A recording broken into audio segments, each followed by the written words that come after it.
Alright, fourth grade, this is lesson 6.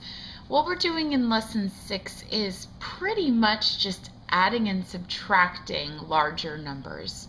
So you're familiar with adding and subtracting smaller numbers, but we're going to get up to probably in the 100,000s in this lesson. So just a review, that more than means addition, less than means subtraction. So I'm going to do 2 examples on your homework. Well, no, 3 examples on your homework, I'm sorry. The first example is with the chart. It says 10,000 more than 605,472. Alright, first it asks us to label the chart, so I'm going to do that now. And I want you guys to label as well.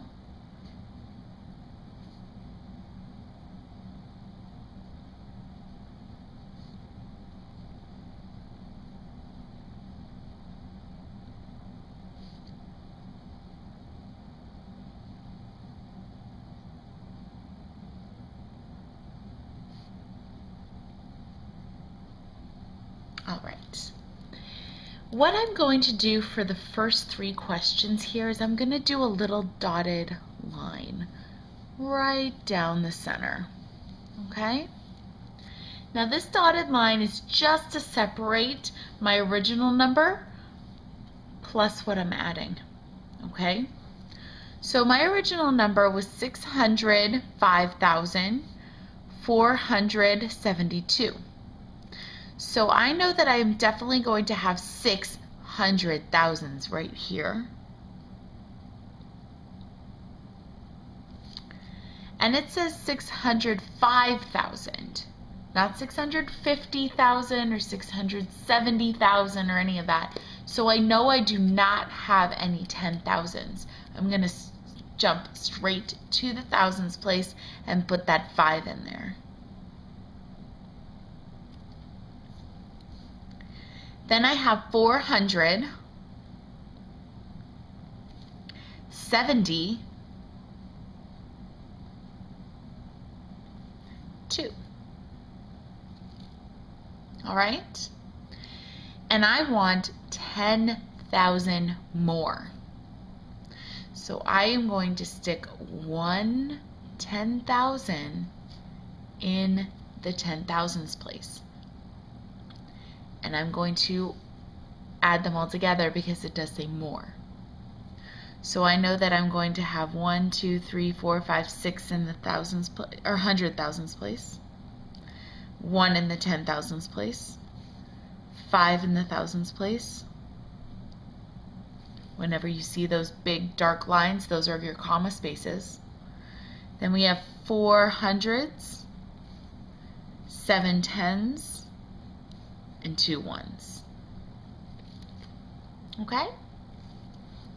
And that is how you do the adding and subtracting in the charts. Okay?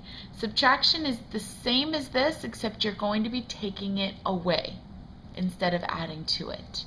So please make sure that you're underlining and making sure what you are doing, if it's more than or less than. Okay? Now let's look at these examples right here. I do have addition and subtraction here. What I suggest is getting out a separate piece of paper, which I'm going to do now, and lining it up vertically. So I'm going to do number 3B. Since I did an addition problem in the charts, I'm going to do a subtraction problem here. So it says 21,195 subtracted by 10,000.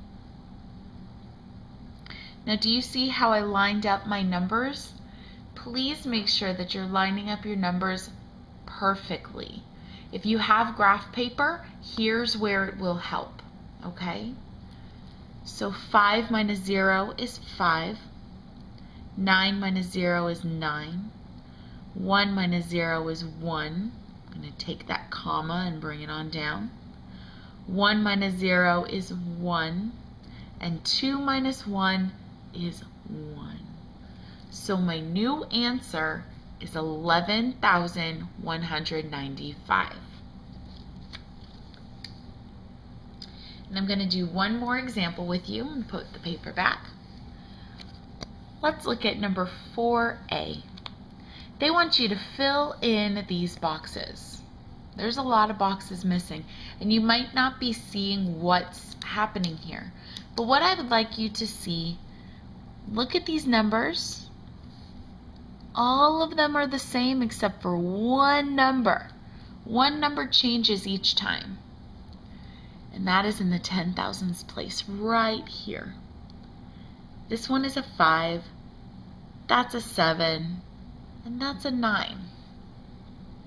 So you have to ask yourself, well, okay, so 5 plus what is going to give me 7?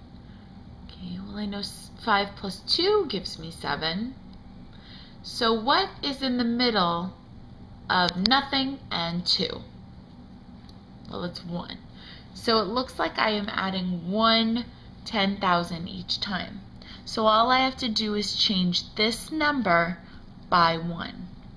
So I'll have 1 6 0 0 1 0, and then that's a 7, so the next one's going to be an 8. So 1 8 0 0 1 0.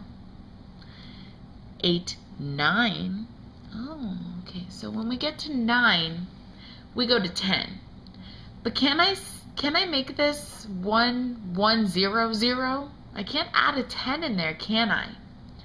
Well, when I do add a 10 in there, it changes the 100,000. Because remember, 10 groups of 10,000 moves over to the next place value. So this 1 will actually become a 2.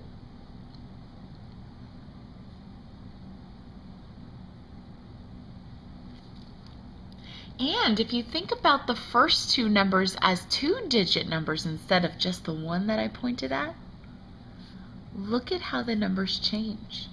I have 15, 16, 17, 18, 19, and then that has to be 20. All right? So look for those patterns while you're doing your math, because remember, math is all about patterns. All right, good luck on your homework.